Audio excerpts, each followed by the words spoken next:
Day 72 guys. Pag ikaw yung mali, huwag mong isisi sa iba. Mali na tanga, ganun. Parang tabing yung helmet. Mga tabing talaga sayang mo na.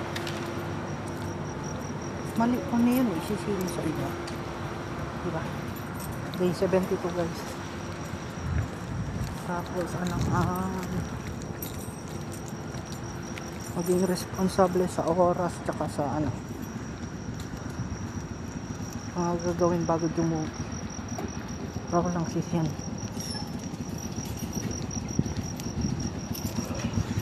Parang si Earl. Hoy Earl.